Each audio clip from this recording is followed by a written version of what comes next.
Pessoal, estou aqui com um grande amigo, Roger Chedid. Uma conversa aqui que a gente fez uma mini prévia agora e eu já fico até arrepiado, só do pouco que eu ouvi. Multicampeão, karateca, estudou Kenpo, saltos ornamentais, foi o mais jovem a pular de uma altura de 24 metros, não é isso? Para não falar besteira. Até que a gente vai chegar nesse ponto aqui, que é o tema desse livro aqui, que chama 45 dias. Vocês não estão entendendo ainda, mas fica com a gente até o final que vocês vão entender. Tá? Então, Roger, fala um pouquinho mais do que eu falei aqui.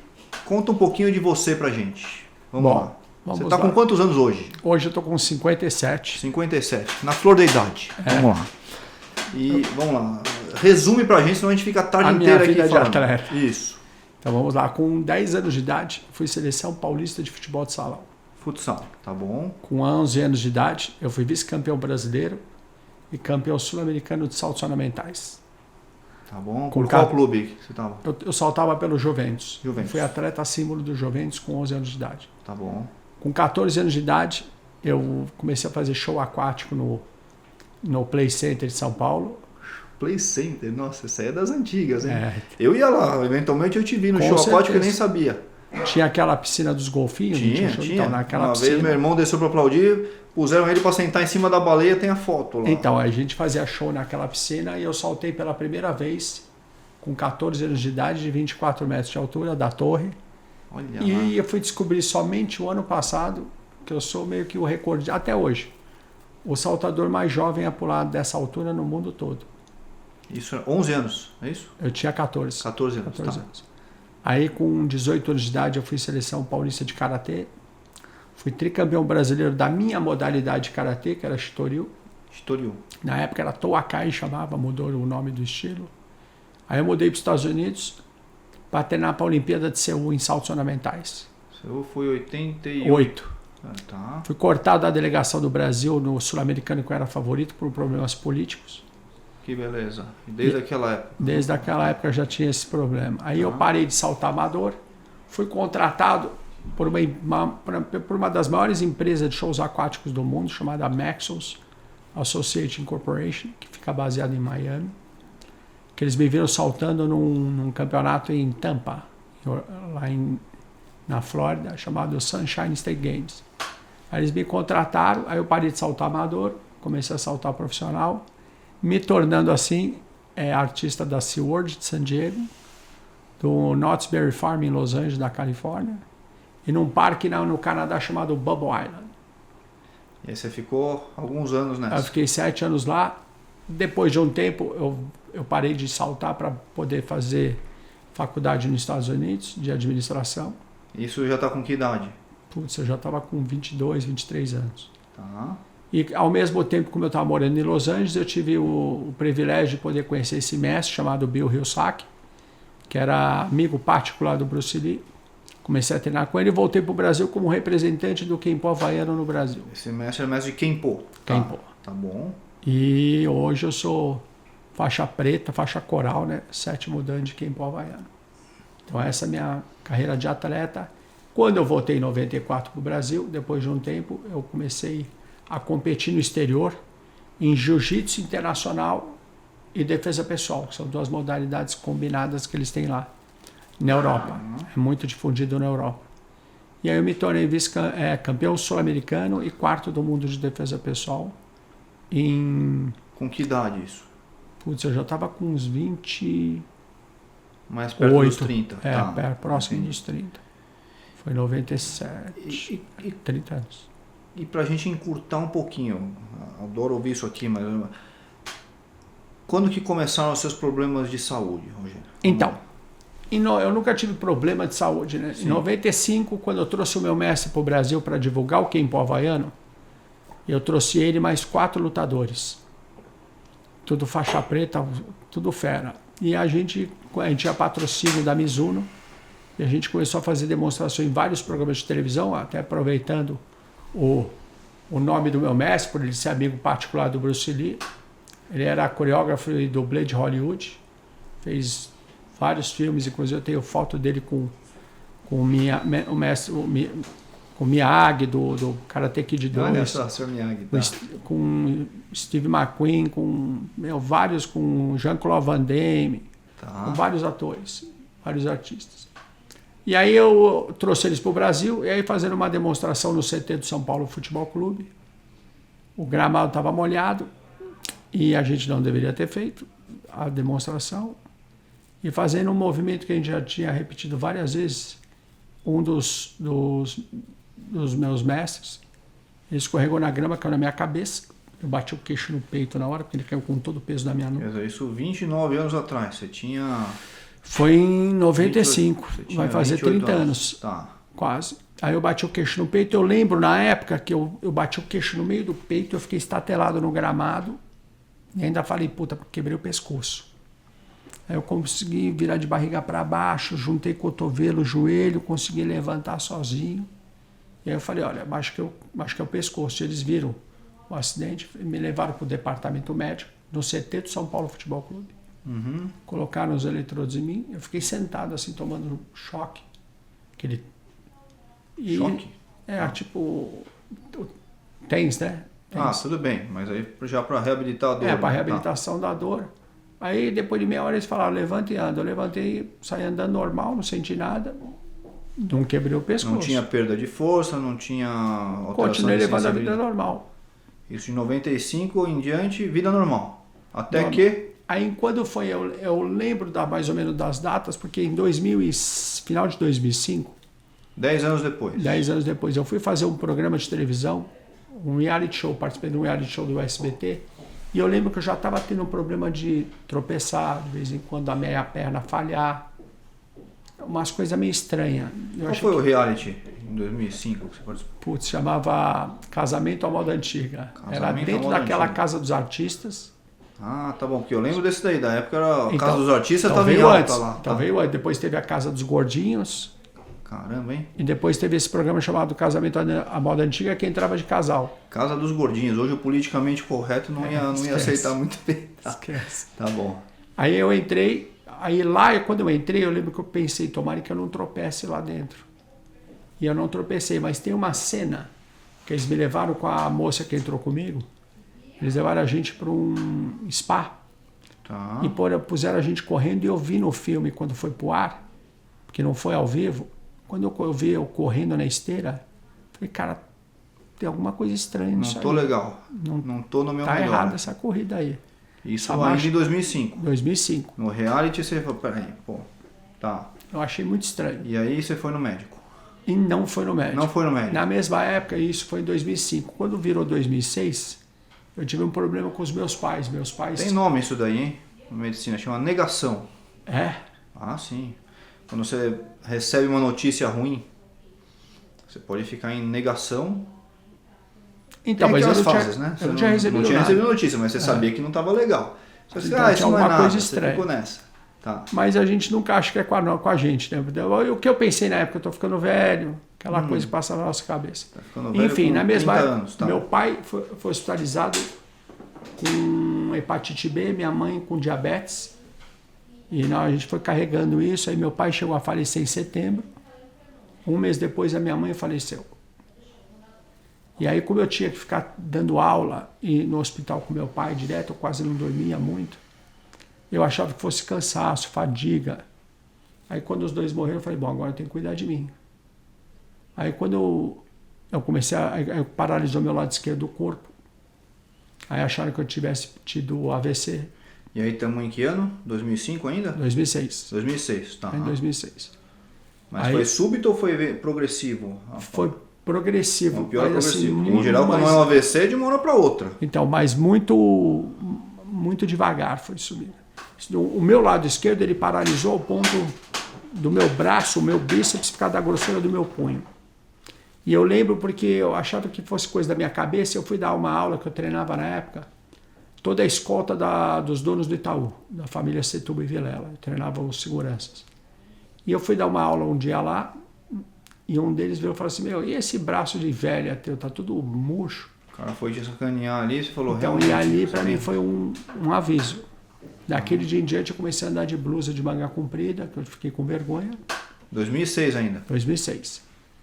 E aí foi aí que começou a tudo desengringolar ali, aí eu fui procurar um médico para ver o que estava acontecendo comigo. Na verdade, meu primo, minha namorada na época conversou com meu primo ligou para um neurologista amigo nosso, de infância.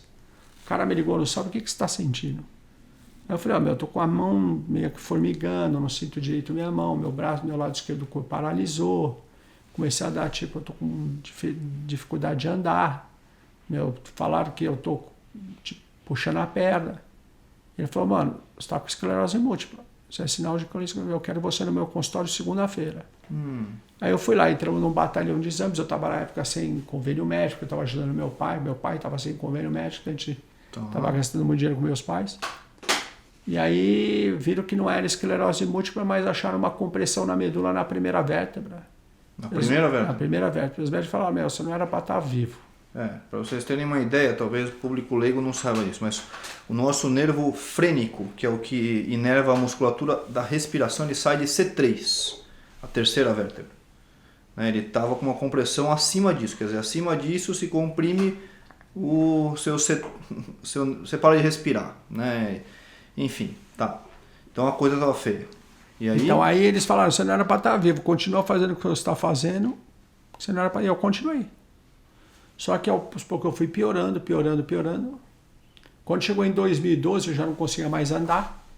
Estava de bengala, corcunda, porque eu tinha muita dor na lombar. Tá, mas ele falou que tinha essa compressão e não fez nada a respeito? Nada, eles falaram que não tinham o que fazer. De 2006 a 2012... 6 anos, eu fui em vários médicos. Vendo piorar. Todos os médicos que eu ia, todo lugar que eu ia, eles falaram que eu não era para estar andando, eu era para estar ou morto ou tetraplégico. E ninguém quis pôr a mão, intervir? Não, eles falaram que o problema é na medula, não dá para refazer a medula. Ué, mas era uma compressão externa à medula, é isso? Porque eles viram que eu tinha um afilamento na medula. E o que eles falaram, você tem um afilamento na medula que você não era para estar andando. A gente não sabe como...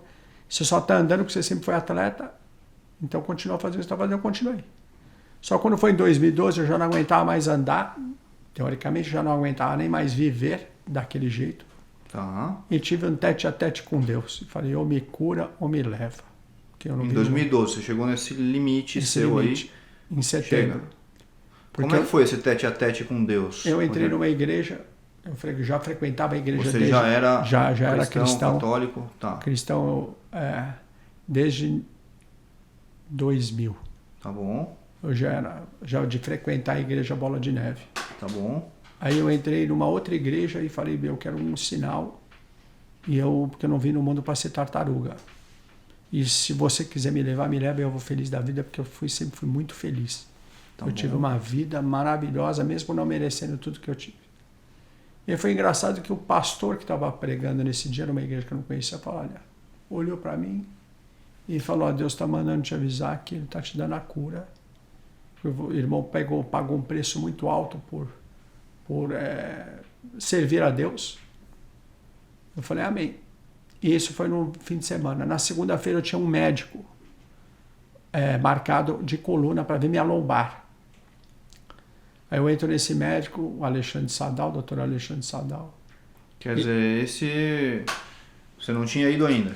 Quem é que te indicou? Falou, não, vai nesse aqui... Então, eu tenho um aluno que ele foi meu primeiro faixa preta do Brasil, o Henry Dan. Ele é fisioterapeuta e especialista em coluna. Tá. E ele falou, com a tua ressonância tem umas coisas meio erradas que eu queria que você passasse nele. Tá bom. Aí eu passei nele, aí quando de vez ele abria a ressonância da lombar, ele abria do pescoço e na primeira foto ele olhou e falou, teu pescoço está quebrado. Como é que nunca viram isso? Mas peraí, o pessoal estava falando que você tinha um afilamento, mas já era da cervical. Então, só que a primeira vértebra estava solta. O pino que segura a primeira vértebra, esse pino soltou naquele acidente. E deixou a primeira vértebra solta. Tá. E ela que esmagava a medula. Sim. Aí ele falou, mas ninguém falou isso antes? Ninguém viu. Ficou 6 anos e ninguém deu essa informação? Na verdade, eu fiquei desde 2006. De 6 a 12. 6 anos. 6 anos sem fazer ressonância todo ano. Eu fazia 2 ressonâncias de 6 meses. Até porque, para ver se não era esclerose múltipla, eu era obrigado a fazer do pescoço e da cabeça. Aí ele virou e falou, teu pescoço está quebrado, não precisamos operar urgente, porque senão você vai morrer. E mesmo na cirurgia, como eu vou ter que trabalhar em cima da zona de respiração, você corre o risco de não voltar da cirurgia. Mas você tem que operar. E aí a gente chegou nesse livro. Então aí o que eu fiz? Como eu tinha tido esse tete a tete com Deus... Antes da consulta? Foi 2 dias antes. Para mim era uma resposta de Deus. Na resposta que eu achei, quando ele falou, você corre o risco de não voltar da cirurgia, vou morrer. Deus está me levando. Aí o que eu fiz? Pedi 45 dias para ele para operar o pescoço. E fui viver meus últimos 45 dias. E aí quando eu volto da cirurgia, eu vi que foram os melhores dias da minha vida. 45 dias. Ele ainda estava andando mal, não estava bem, mas foram os melhores 45 dias de vida. Porque ele podia não voltar depois disso, é isso? Porque eu... Ficou igual... Eu mudei totalmente minha maneira de encarar a vida. Duas alternativas. Você podia ficar igual, piorar, ou falecer. Ou morrer. Na cirurgia. Foi exatamente isso que eu falo. Eu podia ou ficar igual, ou morrer, ou ficar tetraplégico. Durante a cirurgia, porque se ele erra e pega a medula, eu ficava tetraplégico. E fui ver meus últimos 45 dias, foram os melhores dias da minha vida, e é assim que eu vivo a vida hoje. O que você fez nesses 45 dias? Muito legal, porque primeiro todo mundo pergunta por que 45 dias? Né? Isso, boa. Por que você escolheu 45 e não uma semana? Exatamente, porque foi o seguinte, uma semana antes de eu passar pelo Dr. Sadal, o meu irmão é empresário de jogador de futebol. Tá bom. E ele ainda é. Ele agenciava os primos do Messi. Tá. Na época, e ele tinha pedido para mim, como eu falo inglês fluente, se eu não queria fazer uma viagem com ele de 30 dias para a Europa, para o Catar e para Dubai, para vender jogador. Aí eu lembrei, quando o médico falou, corre o risco de você não voltar, eu pensei na hora, eu preciso de uma semana para preparar para a viagem, volto da viagem 30 dias, uma semana para me preparar para a cirurgia, 45 dias. Tá. Foi assim que eu pensei. Aí foi aí que eu pedi 45 dias para ele. Ele falou, bom, para quem está com o pescoço quebrado, o que é 45 dias? Tá com isso há 6 anos? Teoricamente, 17 com o pescoço quebrado. Mas com essa piora brutal. Ele falou, manda bala. Aí eu fui viajar com meu irmão, nós viajamos 30 dias. Ao mesmo tempo, né, nessas preparações, eu fui cruzando com pessoas que faziam parte do meu cotidiano, pessoas minha família, e fui me despedindo sem eles saberem. Que foi uma cena engraçada. Elas não sabiam que estava se despedindo? Não, porque o que eu fazia? O que eu fazia? Eu, por exemplo, cruzava com pessoas que eu não via há muito tempo, lembra quando a infância, o que a gente aprontou, não sei o que, a gente revivia todas as nossas histórias. Eu falava, cara, mas são histórias que a gente nunca vai esquecer, brother, te amo, viu? Só que a pessoa não entendia, não tinha nem motivo de entender. Para mim, ali era uma despedida. Eu sabia que eu não ia mais ver a pessoa. Sabia que podia não ver, né? Tá. E fiquei direto com a minha família, né? Com os meus irmãos, saia para jantar direto. E eu esqueci de problema, tipo, pessoas que vinham me trazer, porque você fez isso, você fez aquilo. Meu irmão, posso falar uma coisa, tem toda a razão, me perdoa.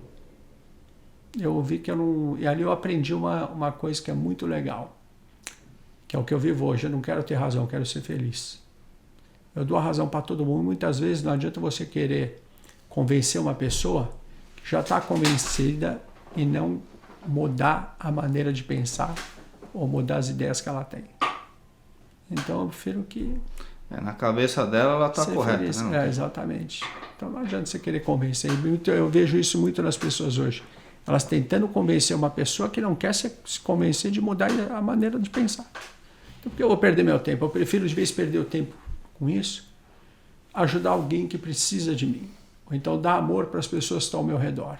Que eu acho que é muito mais importante. Principalmente que eu aprendi nos meus últimos 45 dias, que o amor tem que partir de nós para as pessoas. E não esperar que parta das pessoas para nós. Maravilha. Já vamos voltar para o pós-cirurgia, Roger. Vamos lá, mas eu quero aprender mais com você aqui, até como médico. E aí, meus eventualmente colegas médicos assistindo aqui.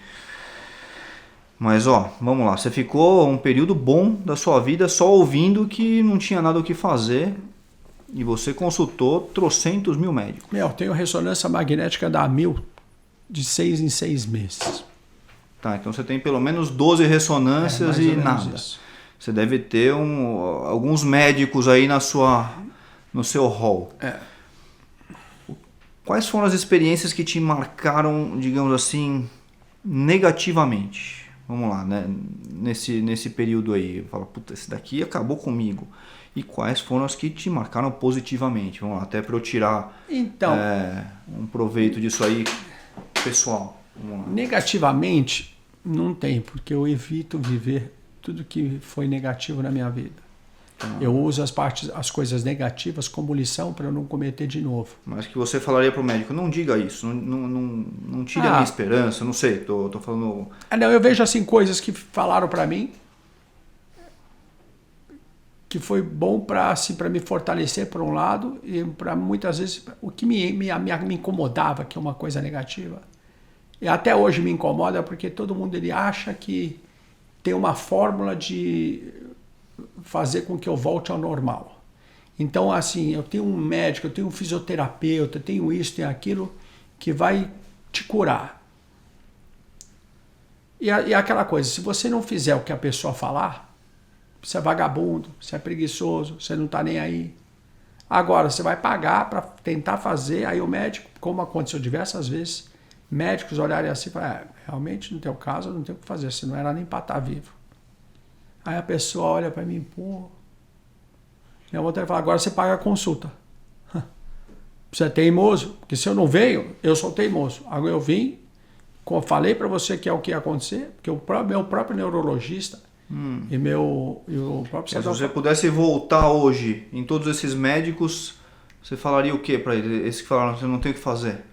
Na verdade, eles falaram exatamente aquilo que eu já sabia, que se eu não vou para o meu aluno, para o meu amigo que me fez ir lá, eu sou teimoso também, você não se esforça, você não quer... Eu falo para eles, deixa eu falar uma coisa. Eu era mulherengo e briguento, eu nunca fui vagabundo. Eu treinava 7 horas por dia, eu subia 190 andares de escada para saltar, porque cada salto que eu dou eu tenho que subir 4 andares de escada. Então você tem que entender, eu nunca fui vagabundo. Eu era mulherengo e briguento, não vagabundo. Enfim. Mulherengo não é exatamente crime. Briguento, eventualmente. Mas eu também nunca fui eu. Você não procurava briga, imagina. Exatamente. Eu era daqueles que não arruma briga comigo, porque eu não levava desaforo para casa, porque meu pai me ensinou assim. Enfim. Agora, positivo, muita coisa. Tudo. Hoje em dia eu tento passar as experiências que eu tive, porque é óbvio que nesse período que eu vivi e vivo hoje em dia, assim, eu me tornei uma pessoa muito melhor, passei a ver a vida de uma maneira diferente. E eu brinco, falo que quando eu fui campeão muito cedo, eu tive um tio, que é que nem eu hoje, solteiro, que cuidava de mim. E falava para mim, olha, agora que você foi campeão, você está no clube, todo mundo quer te ver saltar, todo mundo olha para você, você tem que tomar muito cuidado, porque você vai virar um exemplo. Então você tem que tomar cuidado, porque tudo que você fizer, as pessoas vão querer te imitar. Então, desde pequeno, eu tenho isso na minha cabeça. Então, eu nunca fumei, nunca bebi, nunca usei drogas, por causa disso. Porque esse tio foi uma pessoa que eu amei muito, e era um exemplo para mim, e eu não queria decepcioná-lo. E isso eu carreguei minha vida toda. Só que no final eu fui descobrir que eu não era exemplo de nada. Eu era exemplo, de repente, de um atleta, mas de um moleque, de repente, prepotente, metido. E eu aprendi que hoje, sim, eu me tornei um exemplo de superação, um exemplo de uma pessoa que mesmo com todas as deficiências que eu tenho hoje, com as minhas limitações, não reclamo de nada. Aprendi, sim, que a felicidade é uma escolha, eu vou ser feliz até o último dia da minha vida, independente das circunstâncias e das coisas que eu devo passar. Você em algum momento recorreu a medicamentos para melhorar o seu emocional? De jeito nenhum. Não precisou? Teve médicos, inclusive, que chegaram a falar, teu linear de depressão é 0. É impressionante. Nem nesse momento que você teve essa conversa com Deus, você não estava deprimido. Foi uma conversa totalmente racional. Nunca. E é o que o pessoal fala, nos 45 dias, o que você fez? Eu viajei com meu irmão e durante essa viagem eu fiz uma retrospectiva da minha vida. E eu vi que mesmo sem merecer, a minha vida foi uma vida maravilhosa. Porque eu vejo assim, eu vejo sonhos que as pessoas têm. E de repente, por exemplo, tem pessoas que têm um sonho de ser atleta e ser campeão em alguma modalidade. Eu fui campeão em 3 esportes.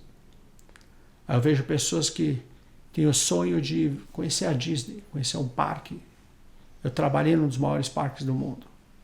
SeaWorld de San Diego. SeaWorld de San Diego, da Califórnia. Muito bonito lá. Fui. Aí tem pessoas que é louco para viajar para fora do país. Eu viajei o mundo todo competindo. Morei nos Estados Unidos e no Canadá. Aí tem pessoas que é louco para conhecer artistas. Eu fui personal das celebridades. Dei aula para diversas celebridades.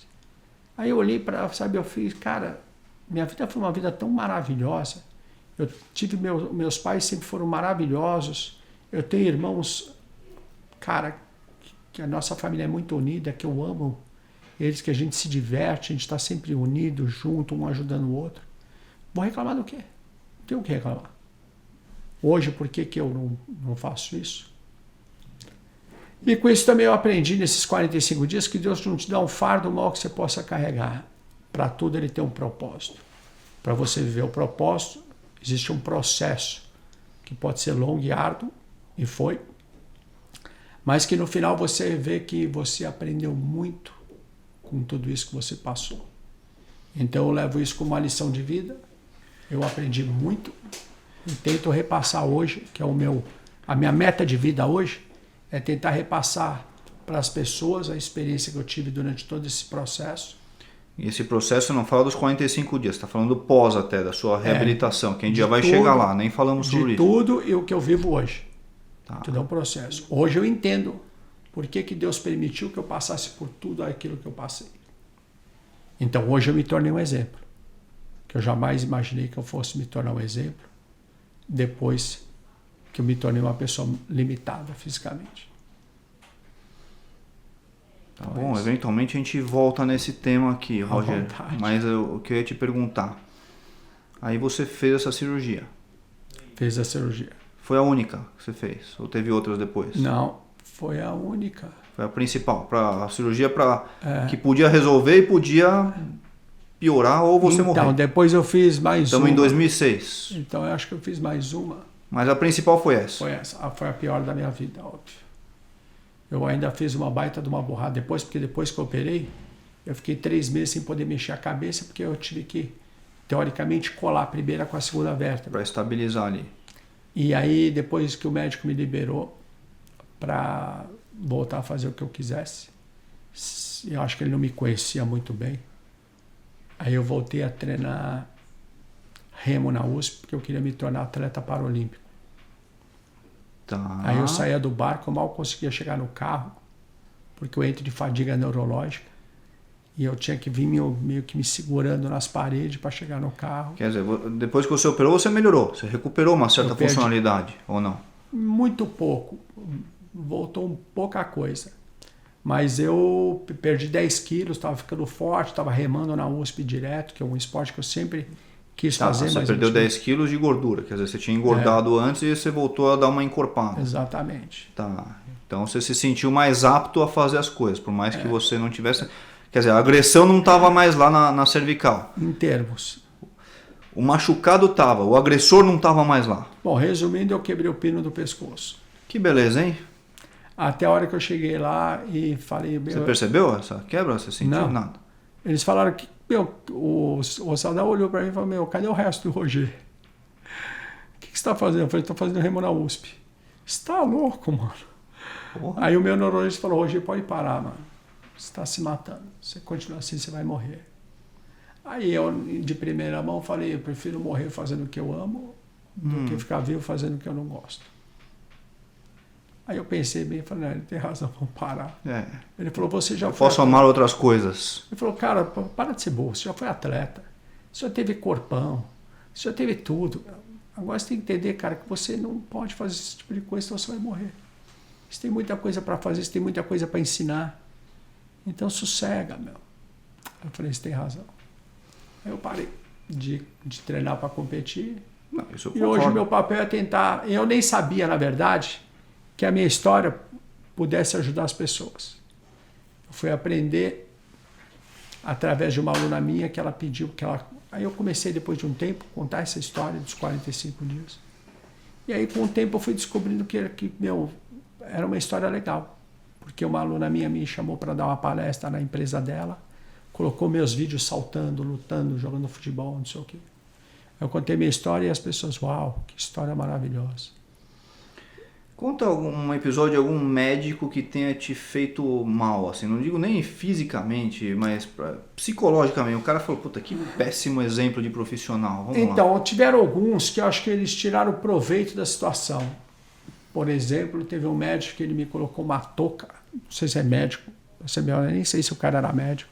Tá. Ele me colocava uma touca com um monte de ligado um aparelho, eu ficava vendo o vídeo, eu ficava, não sentia nada. Ele falou, como é que você está sentindo? Nada, me cobrava uma fortuna. Aí chegou uma hora que eu falei, já fiz 10 sessões, não melhora em nada. E o meu médico, neurologista, o Dr. Leandro Calia, falava, você faz o que você quiser, só não gasta dinheiro, porque eu sei que não vai melhorar. Porque o teu problema é que e você acabou gastando dinheiro.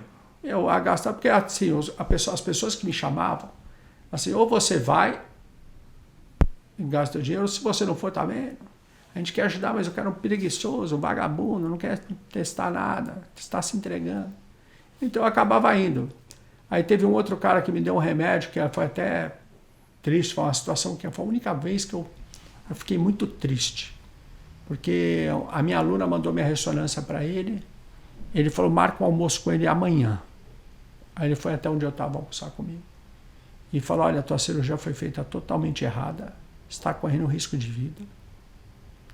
E eu vou cuidar de você. Ele falou isso, mas vendo os seus exames, sem ver? Vendo meus exames. Vendo os exames. Eu saí de lá mal. Tipo, tá tudo errado, tô correndo risco de vida, não sei mais o que fazer.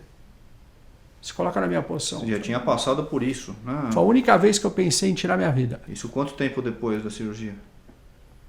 1 ano e meio. 2008? É, por aí. Aí ele me deu um remédio para tomar, que, o remédio me deixava dopado. Eu brinco e falo que eu já pareço um bêbado andando. Esse remédio me deixava doidão. Eu não conseguia andar direito. Eu ficava andando meio que... Porque eu dava 2 passos para frente, desequilibrava. Aí dava 3 passos para trás, aí desequilibrava para o lado. Eu ficava andando enquadrado. Chegou uma hora que uma semana, eu larguei o remédio. Ele mandou eu ir no médico. Aí eu fui nesse médico, que ele é um neurocirurgião. Quer dizer, o médico que ia te resolver mandou você em outro médico, porque o remédio dele te deixou pior. Não é nem por causa do remédio. Ele falou que eu quero que você passe por ele, porque eu não tenho muito tempo, mas esse cara é muito bom, confio. Aí quando eu cheguei lá, era perto da minha casa, inclusive. Cheguei lá, o médico era um médico paraguaio, não desmerecendo ninguém, né? Não por ser paraguaio, que pelo contrário. Sim, sim. Aí quando ele viu meus exames e eu falei de tudo que eu tinha feito, ele olhou para mim e falou assim, posso falar? Não tenho o que fazer. O que os médicos fizeram com você está certinho. Perfeito. Como foi aquele alívio? Ali me deu um alívio, eu falei, mano, ali eu aprendi. Chega. Para de ficar indo em um monte de neuro querendo ouvir. Eu ia até por causa dos outros. Até agora. 3 semanas atrás, uma amiga minha veio falar que tem um fisioterapeuta que vai me consertar e ela mandou... Falei, olha, não tem o que fazer, é medular. Tá cheio de salvador da pátria. Aí ela ainda mandou o meu áudio pro cara, o cara mandou um áudio de volta, ela mandou o áudio do cara de volta, realmente ele é muito resistente. Eu vou lá. O cara é resistente. Vou lá, eu vou levar, vamos ver se o que ele vai fazer. Só que eu vou fazer o seguinte, eu vou falar para ele, ó, eu só pago se der resultado. Se eu sair daqui correndo, eu pago o que você quiser. Agora, se eu não sair correndo, você vai pagar todas as minhas horas que eu vim aqui e perdi meu tempo. Porque eu também trabalho, eu tenho que largar de fazer, ainda mais eu que sou mais lento. Agora vamos ver. É isso que acontece. Então eu tive umas 2, 3 pessoas assim que entraram no circuito para atrapalhar. E aí, vamos lá. Pós-procedimento, você foi treinar remo e ainda conseguiu soltar um pino lá e teve que provavelmente reposicionar, é isso? Não tive que fazer a ressonância, a outra cirurgia, porque já estava chumbado as 2 vértebras. Foi a minha sorte. Tá. Soltou e consolidou de novo? Já estava, como eu esperei 3 meses para começar a fazer remo, já tinha consolidado. Então, tipo, a quebra do pino não interferiu. Vamos lá, a gente está em 2012, é isso? 12 foi quando eu operei. 12 anos atrás. 12 anos atrás. De lá para cá, Roger, como é que foi sua vida? Vamos lá. Melhorando, piorando ou tá igual? Então, a minha vida sempre foi melhor. Que eu aprendi a aproveitar melhor a vida. Não fisicamente, porque é natural do ser humano. Conforme você vai ficando mais velho, você vai perdendo massa muscular, você vai perdendo qualidade de vida, que é natural. Tudo que a gente faz para postergar. Eu posso falar até como treinador que eu sempre fui, mas é natural. Você vê jogador de bola, eles estão sempre treinando, sempre jogando, e com o tempo ele mesmo em treinamento eles vão piorando, que é natural. Isso. Eu brinco, eu falo, conforme você vai ficando mais velho, você vai ficando mais perto da morte do que da vida. Então, mentalmente, emocionalmente falando, a minha vida é maravilhosa. Fisicamente, óbvio que se eu for me comparar com 10 anos atrás, eu sinto que eu piorei um pouco, não tanto, mas que é natural. Ainda mais para uma pessoa que já tem problema de mobilidade, não consegue andar muito, não pode treinar muito por entrar em fadiga neurológica. Tudo eu não posso reclamar. E como é que é a sua rotina? Você cai todo dia ainda? Você tem essas quedas, digo, fisicamente mesmo? Não. Não. Não caio, assim, eu toda semana, assim, eu caio muitas vezes por descuido meu. Tá. E muitas vezes, por exemplo, porque é o que eu falo, não existe nada que eu possa comparar, não existe, por exemplo, uma fisioterapia para o Roger, porque os médicos falam. Todo mundo que teve o que você teve ou morreu ficou tetraplégico. Então não existe algo que possa, porque não dá para comparar. Ninguém entende, por exemplo, quando eu entro em fadiga neurológica, por exemplo, quando eu levanto eu tenho espasmo, ou qualquer movimento brusco que eu faço, meu corpo ele trava, porque é como se entrasse em modo emergência, então ele trava todos os músculos, que nem eu falo para as pessoas. As pessoas isso me deixa muito triste de vez em quando, porque eu vejo que todo mundo quer me ajudar e não tem como as pessoas me ajudarem muitas vezes. Por quê? Porque meu problema é equilíbrio. Então, se você me der a mão para me ajudar, você me desequilibra. Então, eu acabo me forçando mais a não cair quando você me dá a mão do que quando eu estou sozinho. Então, você quer me ajudar, não me atrapalha. Basicamente é isso. Por exemplo, outro dia foi até engraçado com um médico amigo meu, que eu amo, Marcelo Filati. Eu tropecei na academia, saindo da escada do banheiro, tinha 2 degraus, e eu tropecei no primeiro degrau e caí. E todo mundo levanta, meu Roger caiu, levanta todo mundo. Ele, pô, não põe a mão nele, larga ele aí, deixa essa desgraça. Deixa ele levantar. Tá. Por quê? Porque eu entro em espasmo. E se você ficar tentando me ajudar, o espasmo não solta. Aí conforme eu fico quieto, o corpo começa a relaxar. Só para traduzir para o público, entrar em espasmo vai ficar tudo contraído, tudo tensionado. A musculatura tensiona como se você estivesse acordando, né? Que você acorda, como se fosse uma cãibra. Espreguiçar. Tá. É como se você estivesse se espreguiçando. Quando você espreguiça, ele espreguiça o que você quer. Eu espreguiço porque o corpo se espreguiça. É a mesma coisa, só que eu faço isso o tempo todo, principalmente quando eu faço movimentos bruscos. Agora, se você fizer um movimento brusco, vai ter um espasmo. Vou ter um espasmo. Por exemplo, se eu for pegar alguma coisa longe, meu braço, aí ele relaxa e eu consigo pegar. Mas de primeira mão, tudo que estiver longe, eu não consigo pegar. Perto eu consigo. Então, por exemplo, quando eu levanto, minha perna dá espasmo, eu espero uns 15 segundos, 20 segundos, aí eu começo a andar. Então você acaba entendendo como funciona o teu corpo e você acaba aceitando. E, vamos lá, como é que, pergunta mais íntima aqui, Roger, como é que fica a questão do controle esfincteriano? Controle de urina e fezes, porque isso é uma questão bem sensível, né? A gente muito tem interessante na medicina isso. A questão de bexiga neurogênica. Então, no meu caso, é muito complicado, porque tem partes do meu corpo, apesar de que eu não deveria mexer do queixo para baixo, e eu mexo, mas tem partes do meu corpo que não respondem ao comando do meu cérebro. Por isso que eu puxo a perna, por isso que eu tenho espasmo quando eu vou fazer alguns movimentos, e o abdômen é um deles. E é por isso que eu tenho problema de equilíbrio, porque eu não tenho aquela... O core, né? É o core. Musculatura axial. Isso, tá. não tenho. Então, por exemplo, então é como se meu quadril fosse solto. Toda vez que eu vou dar um passo e eu tiro a outra perna, eu tenho que tomar cuidado para não desequilibrar para os lados, então tem que tomar muito cuidado. Então tem que ser tudo milimetrado hoje. E no meu caso, por exemplo, se me dá vontade de ir no banheiro, eu tenho coisa de 10, 15 segundos para chegar no banheiro. Hoje eu estou conseguindo segurar um pouco mais a parte número 1. Tá. Mas o 2, por exemplo, o 2 eu vou no banheiro uma vez a cada 3, 4 dias. Que nem a semana passada eu fiquei uma semana sem ir no banheiro. E aí quando eu vou, eu sinto, parece assim, eu sinto que meu organismo, acho que o corpo humano é um computador inteligente. Né? Muito. E eu sinto assim, que eu vou no banheiro quando enche tudo, e aí meu corpo elimina. Tá. Só que eu nunca sei quando tá cheio. Então eu nunca sei quando eu vou. Hoje a sua alimentação é mais de membros inferiores do que superiores. Parte alta aqui tá bem. Tranquilo. A única coisa, por exemplo, é o meu lado esquerdo, que eu sinto mais, por exemplo, com movimentos finos. Por exemplo, colocar botão de calça, de camisa, zíper com a mão esquerda eu não consigo fazer nada. Pois se eu pegar um papel e não olhar para o papel, eu não sei nem se o papel está na minha mão, corre o risco do papel cair, que cai. Então, por exemplo, se eu segurar um copo com a mão esquerda e ficar muito tempo com o copo cai da minha mão, porque ele entra em fadiga neurológica e minha mão larga. Então tem umas coisas muito esquisitas. Eu falo para os meus pacientes que se algum dia eles não gostarem mais de mim, falam, não quero mais ir no Dr. Paulo, aquele cara chato. Isso é muito querido. Eu falo para eles, se quiser tomar um remédio só, esquece de mim, mas o remédio para mim principal se chama atividade física. E você sempre fez isso independente de aconselhamento médico.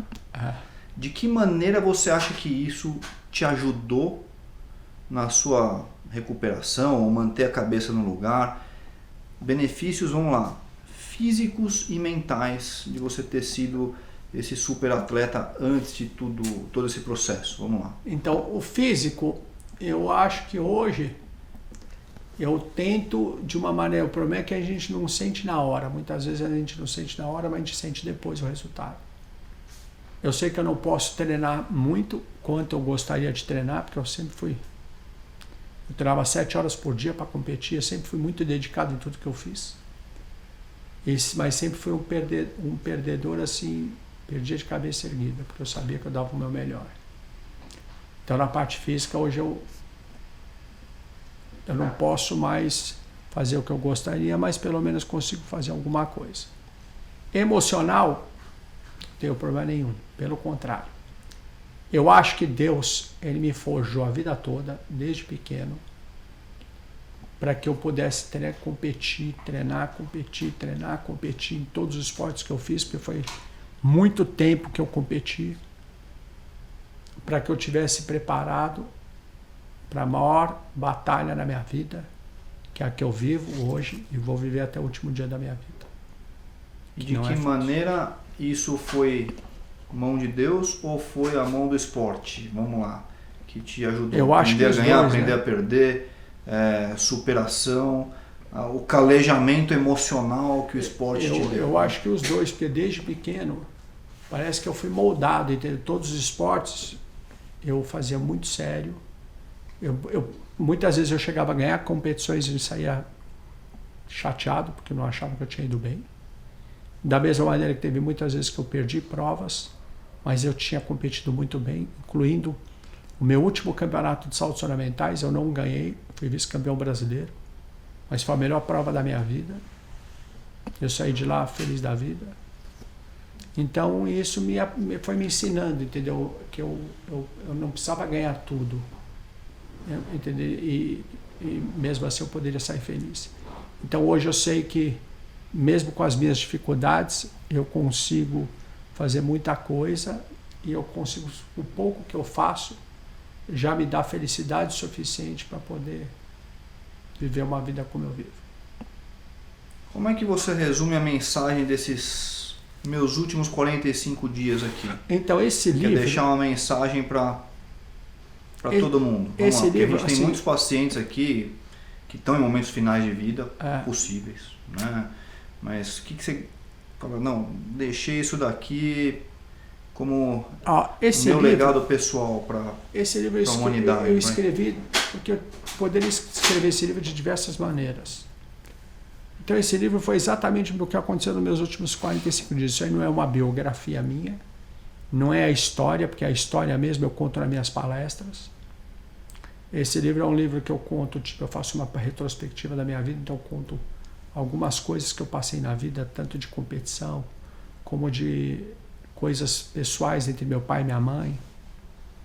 E toda a história tem que eu conto aí, tem uma lição de vida, que é para as pessoas poderem abrir, ler um capítulo e se sentir melhor, em ver tipo, que o que acontece de ruim com eles não acontece só com eles.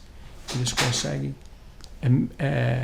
sobressair independente do que você esteja passando. Você pode ser feliz. Tem sempre uma luz no fundo do túnel. Então, basicamente é isso. O que eu falo hoje, a mensagem normalmente que eu tento passar para as pessoas, eu sei o que eu fiz nos meus últimos 45 dias. E hoje em dia as pessoas acham que elas são imortais. E aí uma pergunta que eu faço, inclusive na minha palestra, é se você tivesse 45 dias de vida, o que você faria? Eu tenho certeza, doutor, que as pessoas mudariam totalmente a maneira de agir. E aí eu pergunto, como é que você sabe que você ainda tem 45 dias de vida? Tudo bem, talvez você tenha até 10, 20, 50 anos. Mas como é que você sabe que a pessoa que está do teu lado ainda tem 45 dias de vida? Então hoje eu vejo a vida diferente, eu vejo as pessoas perderem muito tempo com coisas que não te dá prazer.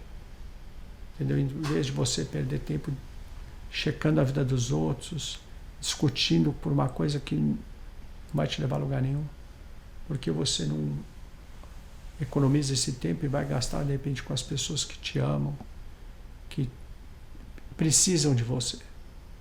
Entendeu? Independente de ser teu pai, porque eu vou ser honesto, eu vejo muita gente na academia preocupado com a mulher dos outros. Você sabe o que eu estou querendo falar. Uhum. Em vez de se preocupar com a sua esposa, que é aquela que te aguenta, aquela que te ajuda, aquela que cuida dos teus filhos, aquela que está em casa quando você chega e deixa tudo pronto e você não dá valor. Isso me entristece muito. Entendeu? Só vai dar valor o dia que ela vê que você está aprontando, ela largar a tua casa. Aí que nem você vê todo dia na televisão o nego matando, esse negócio de feminicídio, os caras matando as esposas porque elas largaram, eles só te largaram por incompetência tua. Você não perde a tua esposa para outro homem.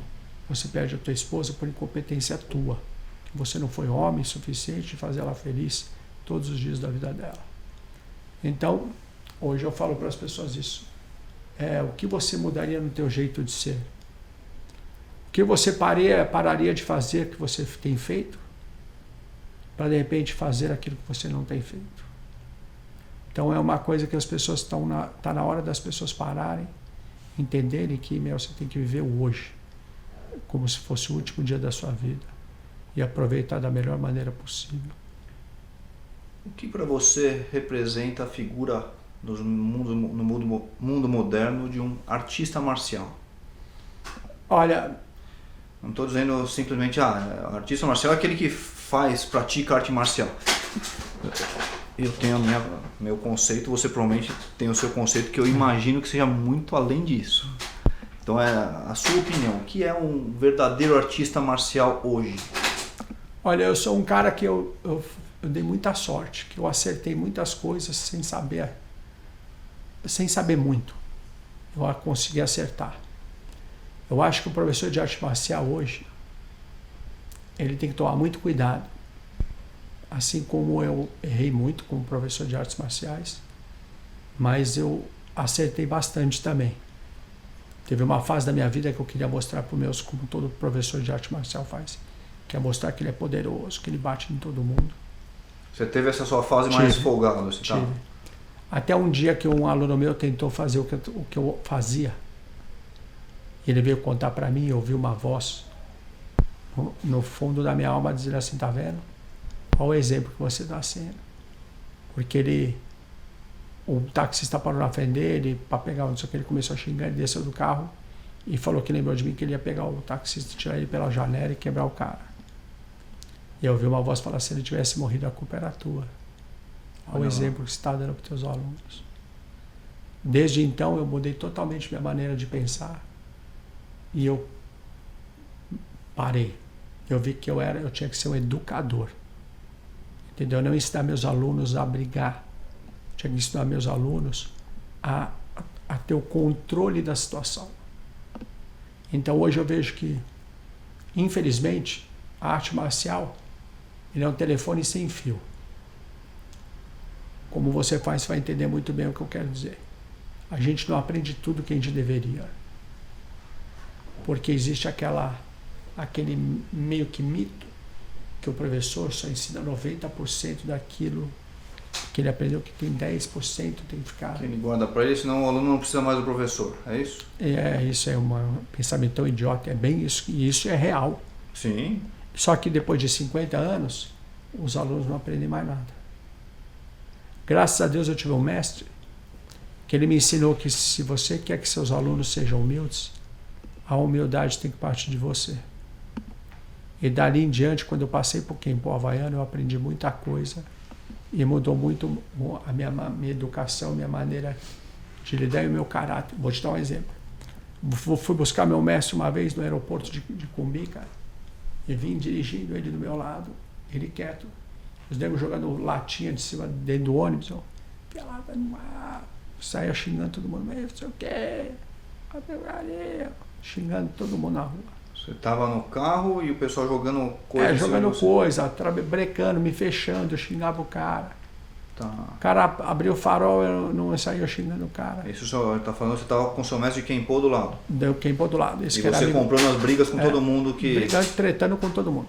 Tá. Do aeroporto até minha casa, foi a maior lição de vida que eu tive. Quando chegou em casa, ele senta aqui, precisamos conversar. Tá. Se você continuar assim, você vai morrer.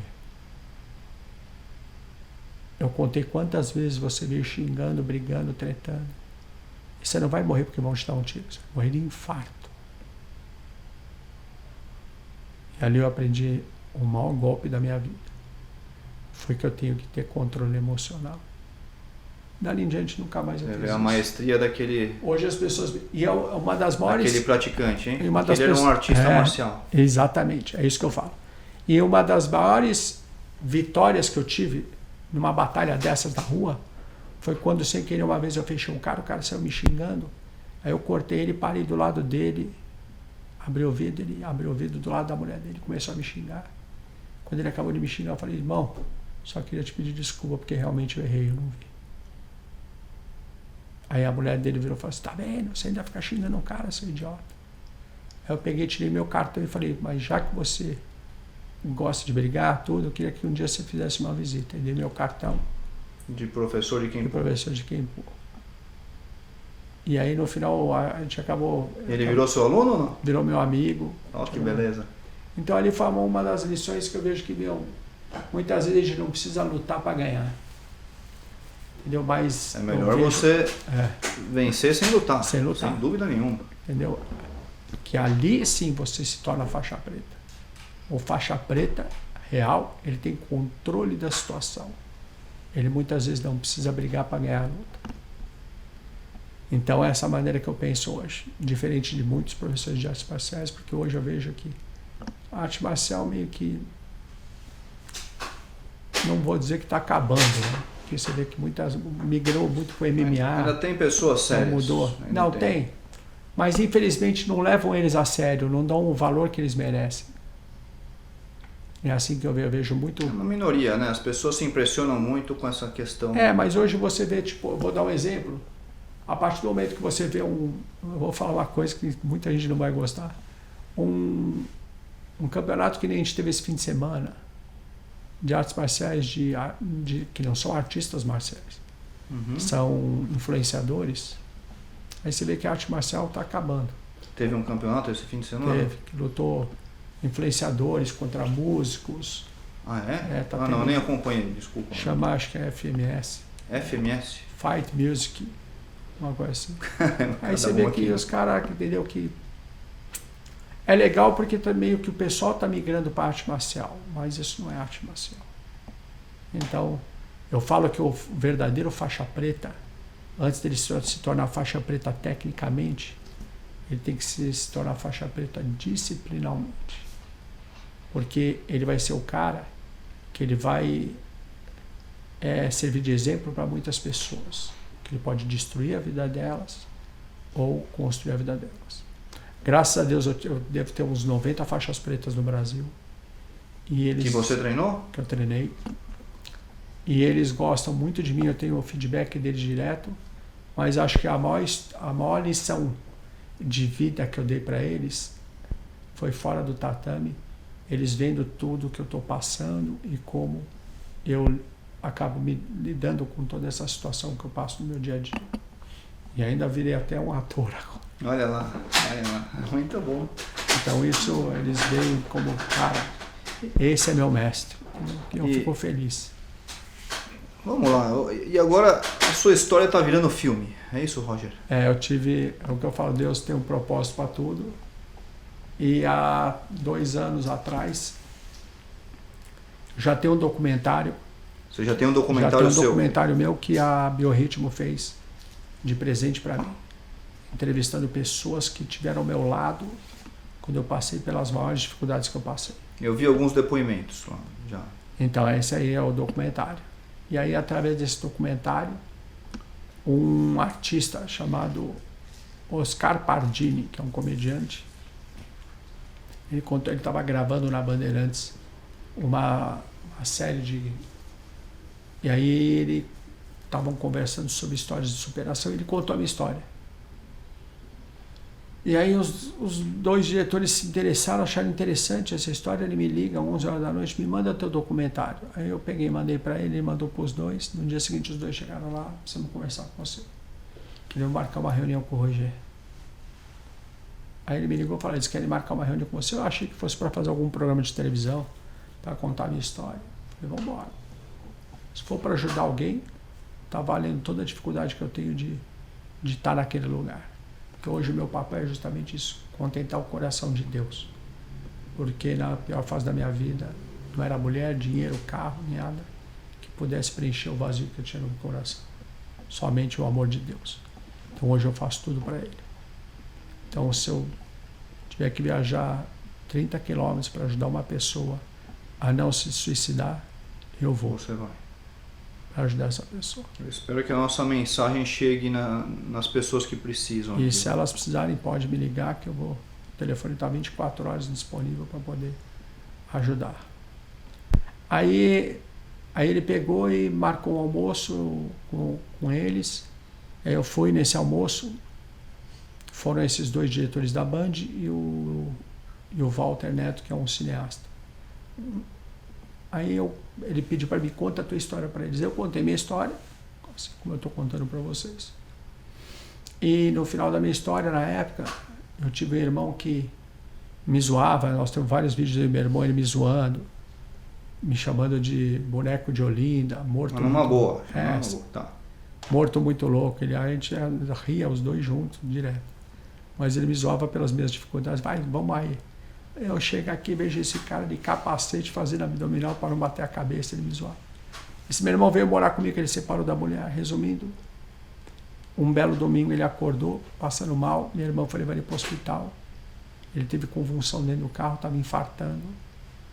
Faltava 4 minutos para chegar no hospital, chegaram lá e conseguiram, depois de muito tempo, reanimá-lo. Ele ficou 40 minutos sem oxigenação no cérebro. Ficou 1 ano e meio em estado vegetativo e morreu faz 1 ano e meio. E nessa época eu estava cuidando do meu irmão na clínica de reabilitação. Quem cuidava do meu irmão era eu, na clínica de reabilitação. E aí eu larguei meu irmão lá com a minha irmã e fui para essa reunião. E aí eu contei a história e no final ainda contei, para terminar a história. Hoje eu estou cuidando do meu irmão que está em estado vegetativo, uma clínica de reabilitação, e eu que cuido dele, que eu consigo trabalhar online. E eles ficaram chocados com a história, falaram, então, agora a gente quer fazer a tua história é simplesmente fantástica, hoje a tua história tem que ser contada para o mundo todo. A gente quer fazer uma proposta para você, fazer da tua história 2 longa-metragens e uma série. Você aceita? Aí na hora eles até falaram assim, óbvio, eles falaram assim, gostaria até que fosse um ator estilo Rodrigo Santoro fazendo o teu papel. Aí eu olhei para ele e falei, olha, eu sei que ele não é tão bonito assim, mas eu aceito assim mesmo. É verdade, né? Você vê, eu sou muito mais bonito que ele, errado? Não é isso? Tá. Então, e aí isso já vem de 1 ano e meio para cá, agora o roteiro já está pronto do filme. Quem que vai ser o ator? Vai ser o Paulinho Vilhena, foi uma pessoa muito bem escolhida, porque hoje ele virou membro da minha família. Tá, legal, pô. Foi lá conviver para saber quem que é o Roger. Além disso, ele não ele é a pessoa certa, assim, é atleta, ele é um cara educado, entendeu? Ele é muito bem Não vai nem precisar atuar, vai ser praticamente ele vai natural, fazer melhor que eu. Tá. Na verdade, vai fazer melhor que eu. Então, é uma pessoa que ele frequenta a minha casa, não porque ele tem que fazer o laboratório, mas porque ele já virou membro da família. Virou membro da família. A gente treina junto, inclusive eu levei ele para treinar lá na Williams Pro. Legal. E a gente está treinando junto, então eu estou muito satisfeito. Mas é o que eu falei desde o começo, eu não quero que a minha história vire um filme para eu ficar famoso. Porque... E é por isso que você vai ficar famoso, porque você não quer. Não, o que eu quero é poder ajudar as pessoas a parar de... Porque eu vejo as pessoas que só reclamam. Entendeu? E elas reclamam para mim. E aí no final, quando eu viro, eu falo assim, quer trocar? Eu te dou meu lado esquerdo, você me dá todos os seus problemas. Elas, nossa, eu estou reclamando para vocês, têm razão. Então as pessoas estão na hora delas, o que eu quero justamente, foi o único pedido que eu fiz para o Walter e para o Salomão e para a Cissa. Eu quero que a minha história possa ajudar as pessoas a parar de reclamar e ter uma qualidade de vida melhor, viver a vida de uma maneira diferente. E outra coisa que eu quero é fazer uma homenagem para o meu irmão. E aí agora o roteiro está pronto, está tudo pronto. A partir de março começa a gravar o filme. E hoje, o que te dá prazer, Roger? Vamos lá. O que dá prazer? O que você faz que você gosta de fazer? Que eu gosto de, seus hobbies. Assim, hoje, óbvio que eu fico mais em casa, né? Eu estou muito em casa, o meu quarto, eu tenho um quarto que é desse tamanho, mas é aconchegante, é gostoso, porque eu consigo trabalhar, fazer as coisas que eu faço, consigo treinar. Porque eu falo, eu prefiro não andar tanto, mas andar com qualidade, do que ficar andando o dia todo tropeçando. Você treina sozinho e você ministra treinos também online. Eu dou 3 aulas de manhã, 3 aulas à noite online. Que é hoje o que paga as suas contas. Exatamente. Assim. Eu também não tenho muita conta, né? Porque eu também não saio de casa. Tá. Aí... E à tarde, durante a tarde eu fico hoje, trabalho um pouco na produtora, ajudando tipo, a trazer recursos e histórias para virar filme. Faço alguns cursos, tipo que nem eu estou fazendo um curso de investimento, para aprender a investir. E estou preparando também um curso de defesa pessoal para mulheres online, que eu vou lançar mais ou menos na época do filme. Preparo a minha palestra motivacional que eu dou, chama Meus Últimos 45 Dias, minha palestra, que talvez a gente agora, essa semana a gente estava conversando em mudar um pouco a minha palestra, talvez o Paulinho Vilhena dê a palestra junto comigo, a gente vai fazer uma palestra onde os dois participam, já que ele vai ser o Roger, é bom ele começar a ser o Roger. Boa, ele vai palestrar. Exatamente, tá. Junto comigo. Então eu tenho muitos projetos, né, que nem, provavelmente eu vou lançar um vinho chamado 45 Dias, da época do filme. Então tem muita coisa que está assim, meio que se encaminhando. Quer dizer, você vive muitas coisas imediatas, mas você também está fazendo planos de longo prazo. De imediato, na verdade, eu estou meio com os braços cruzados, porque eles falam, espera. Quando teu filme sair, a gente lança tudo. De que maneira o esporte te motiva para te manter focado, centrado, dar essa maturidade emocional, física, tudo? Eu acho que o esporte muda muito a cabeça das pessoas. Se você parar para analisar a maneira que os atletas pensam, é bem diferente da maneira que um atleta pensa. Para você ser um atleta, principalmente de ponta, se você não for focado, se você não tiver meta, se você não tiver disciplina, não tiver perseverança, você nunca vai ser um atleta de ponta. Tá aí o Messi, vê o que o Messi é, né? Então isso sempre me ajudou muito. Eu acho que tudo que você faz, até mesmo na arte marcial, você acaba trazendo para a tua vida profissional, para a tua vida pessoal. Então isso me ajudou muito a ter foco, disciplina em tudo que eu faço. Você chegou a duvidar de si mesmo? Falar, não, isso daqui... Como atleta? Não, na sua recuperação. isso aqui não vai dar certo, nunca vou voltar a ser o que eu era antes. E hoje você aceita, realmente eu nunca vou ser o que eu era antes e tá tudo bem assim. É muito louco. Você aceitou, né, essas limitações? Então, sabe quando é que eu aceitei? Porque no começo, óbvio que você... É uma coisa muito louca, porque não é uma coisa que você bate o carro e fica... Sim. Foi uma coisa que veio gradativamente e você começa a não aceitar, porque eu não sabia o que era. Então, para eu aceitar aquilo, para mim foi muito difícil. Quer dizer, hoje você tem plena consciência que a sua medula sofreu uma agressão, foi retirada essa agressão e ficou machucado. Então, mas quanto tempo depois eu fui descobrir isso, entendeu? Então, para mim, esse processo, que eu falo que para você chegar no propósito tem que passar pelo processo, foi um processo muito longo. E é óbvio que eu ficava me perguntando por que não aceito, tenho que fazer. Eu pegava meu braço, não levantava, eu pegava e ia lá, segurava e começava a fazer força, musculação. Eu não aceito, eu vou voltar, eu vou fazer. E eu ficava lutando contra isso. Até o dia que eu fui no meu neurologista, que é meu amigo, e falou: Roger, deixa eu falar uma coisa. Você tem que entender que hoje você é um deficiente físico. Daquele dia em diante, doutor, mudou totalmente minha vida. Você aceitou? Total. Porque ali eu percebi que para um deficiente físico eu estava muito bem. Mas para uma pessoa normal não estava. Então mudou a chave, eu passei a aceitar mais e ficou muito mais fácil, inclusive, de eu competir, lutar nesse processo todo. E hoje eu me sinto mais vitorioso do que todos os títulos que eu tive. E não fisicamente, mas sim mentalmente. Porque eu vejo hoje muitas pessoas fisicamente estão bem, mas não conseguem ser felizes. E eu consigo ser feliz com muito pouco. Óbvio que eu adoraria fazer tudo aquilo que eu fazia antigamente, e eu sei que ia ser muito diferente da maneira que eu ia lidar com tudo aquilo. Mas eu me sinto muito privilegiado e muito amado por Deus. Porque a gente fala que Ele não dá um fardo maior que você possa carregar. A gente sabe que o meu fardo é pesado.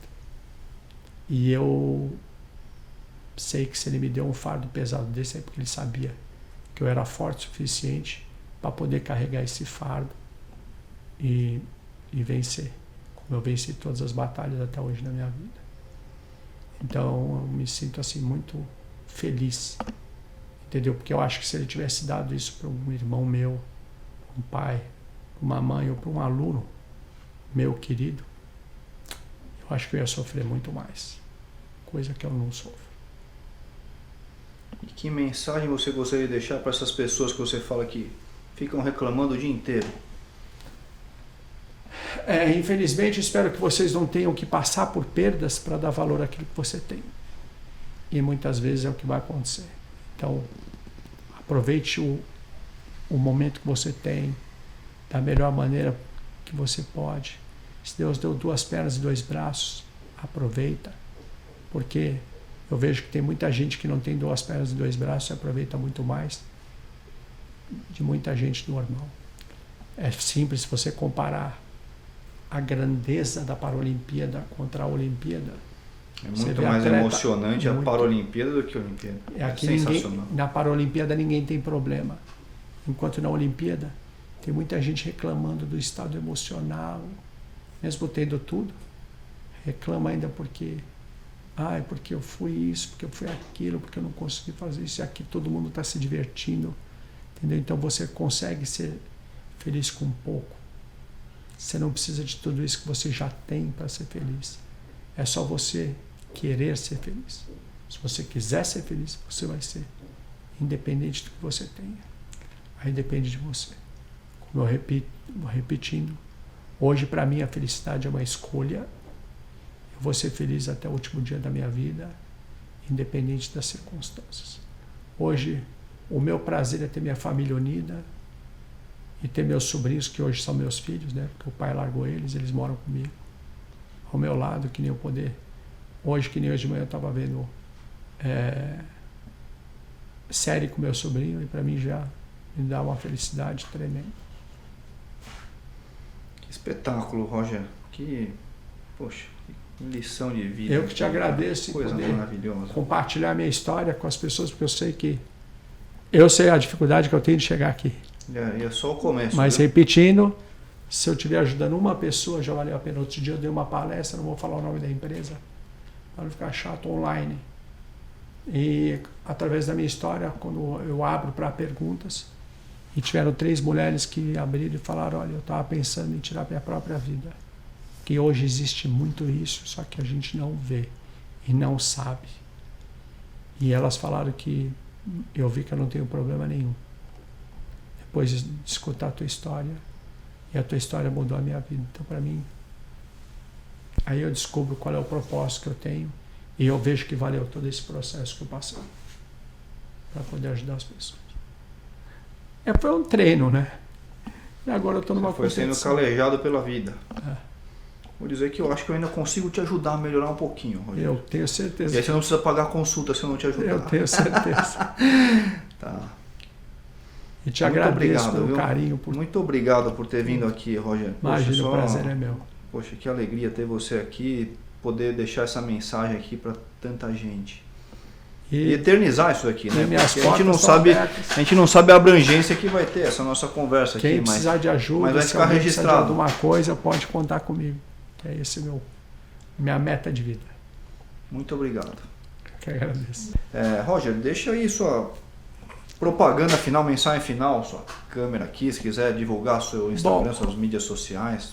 Por favor. Bom, primeiro eu quero agradecer, né, por estar deixando eu compartilhar, e vocês que precisarem de alguma coisa, pode entrar no Instagram, Facebook, Roger Chedid, tudo junto, e me procurar, mandar inbox, e o que eu puder ajudar, vou estar de braços abertos.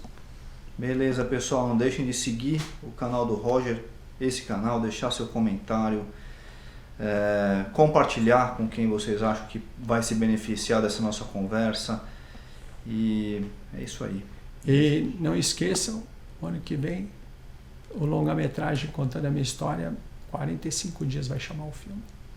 Provavelmente perfeito. Lá para o final do ano que vem. Grandes expectativas aqui, 45 dias. Beleza. Um abraço, pessoal. Obrigado novamente, Roger. Eu que agradeço.